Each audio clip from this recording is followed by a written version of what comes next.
Assalamualaikum warahmatullahi wabarakatuh. Perkenalkan, nama saya Mutia R dengan NIM H05230448 dari Prodi PGSD kelas B 2023 semester 3 dengan mata kuliah pengembangan kurikulum dan bahan ajar.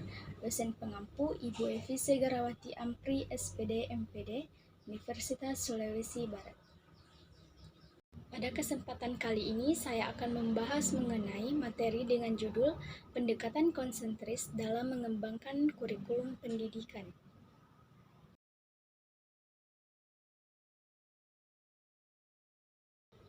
Baik, adapun pembahasan yang pertama adalah landasan pengembangan kurikulum.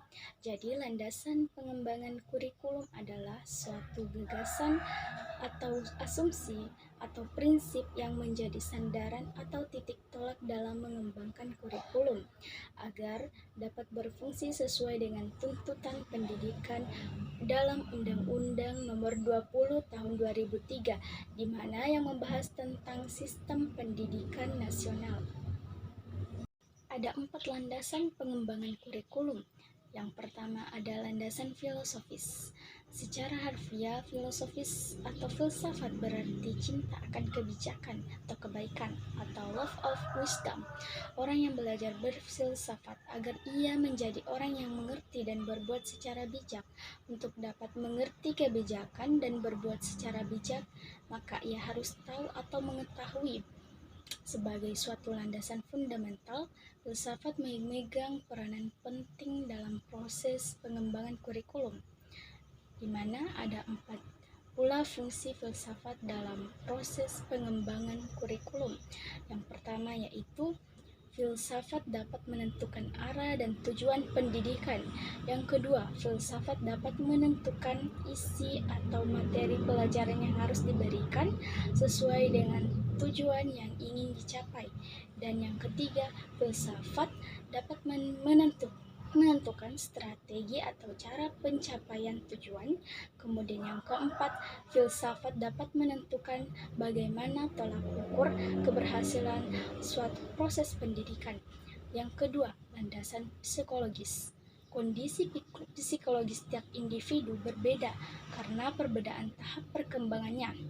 Latar belakang sosial budaya juga karena perbedaan faktor-faktor yang dibawa dari lahir.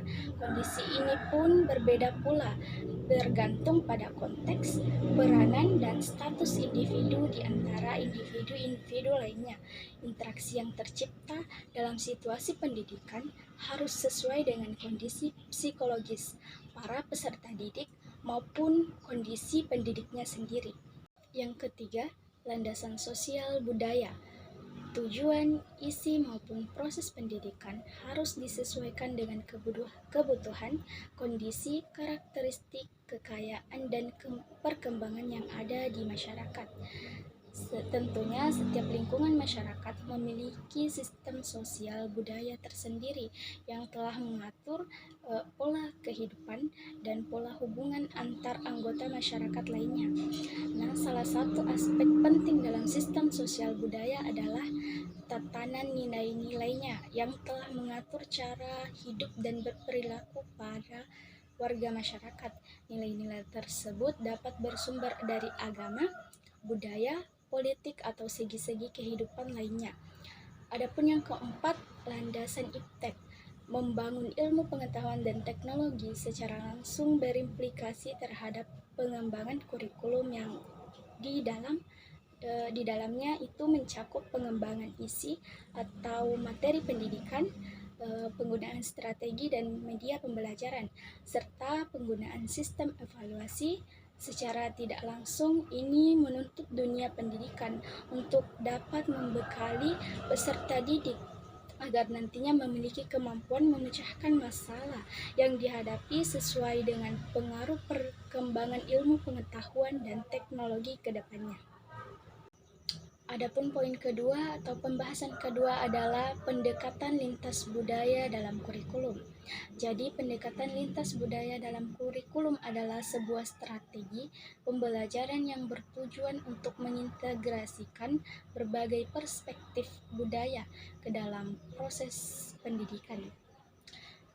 Nah, tujuan utamanya itu adalah untuk membekali siswa dengan kemampuan, di mana untuk memahami, menghargai, dan berinteraksi dengan orang-orang dari latar belakang budaya yang berbeda.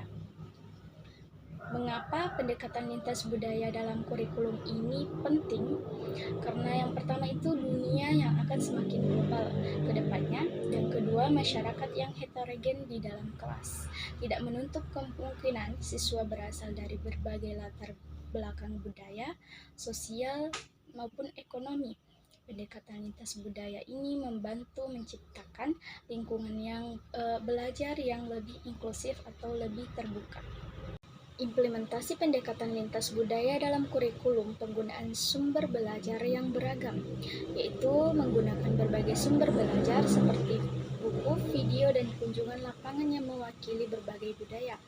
Maka pendekatan multikultural untuk kurikulum diartikan sebagai suatu prinsip yang menggunakan keragaman kebudayaan peserta didik dalam mengembangkan filosofi misi, tujuan, dan komponen kurikulum serta lingkungan belajar sehingga siswa dapat menggunakan kebudayaan pribadinya untuk memahami dan mengembangkan berbagai wawasan seperti wawasan konsep, keterampilan, nilai, sikap, dan moral yang diharapkan. Atau pembahasan ketiga adalah kurikulum multikultural masa mendatang. Jadi proses pengembangan kurikulum harus meliputi 3 dimensi. Kurikulum yang meliputi kurikulum sebagai ide, kurikulum sebagai dokumen, dan kurikulum sebagai proses. Jadi pengembangan ide berhubungan dengan penentuan filosofi kurikulum yang mencakup berbagai komponen seperti model kurikulum yang digunakan, pendekatan dan teori belajar yang digunakan, pendekatan atau model evaluasi hasil belajar.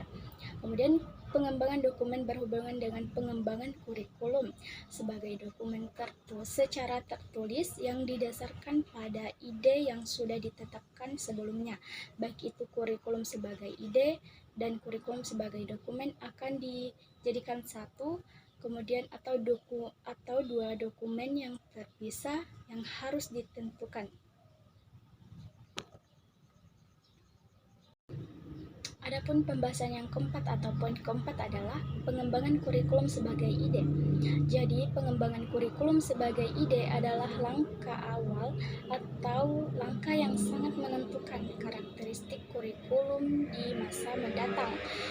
Ini mencakup bagaimana kurikulum yang akan dihasilkan adalah kurikulum multikultural, kurikulum monokultural, ataupun kurikulum yang diberlakukan secara umum tanpa memperhatikan perbedaan kultural atau budaya yang ada.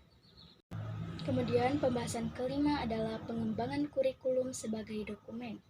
Jadi pengembangan kurikulum sebagai dokumen ini menyangkut pengembangan berbagai komponen kurikulum seperti tujuan, konten, pengalaman belajar, dan evaluasi. Tentu tujuannya ini adalah diharapkan agar siswa mampu belajar sesuai dengan kurikulum tersebut dan guru bertindak sebagai orang yang memberi kemudahan bagi siswa dalam proses pembelajaran. Oleh karenanya, dalam kurikulum multikultural, pendekatan siswa sebagai subjek dalam belajar berarti memberi arti bahwa metode adalah alat guru dalam membantu siswa belajar, bukan siswa belajar karena metode guru. Dan metode guru ditentukan oleh bagaimana cara siswa akan belajar. Dan pembahasan yang terakhir atau poin keenam adalah pengembangan kurikulum sebagai proses. Jadi pengembangan kurikulum sebagai proses sangat ditentukan oleh guru. Oleh karenanya, seperti pengetahuan, pemahaman, dan sikap serta keinginan guru terhadap kurikulum multikultural akan sangat menentukan bagi keberhasilan pelaksanaan kurikulum sebagai proses. Nah, ada 4 hal yang harus diperhatikan guru dalam mengembangkan kurikulum sebagai proses. Yang pertama itu posisi siswa sebagai subjek dalam proses belajar. Yang kedua, cara belajar siswa yang ditentukan oleh latar belakang budayanya. Kemudian ketiga, lingkungan budaya mayoritas masyarakat dan pribadi siswa adalah entry behavior kultural siswa, dan keempat adalah lingkungan budaya siswa adalah sumber belajar siswa sendiri. Itulah pembahasan materi yang dapat saya bawakan.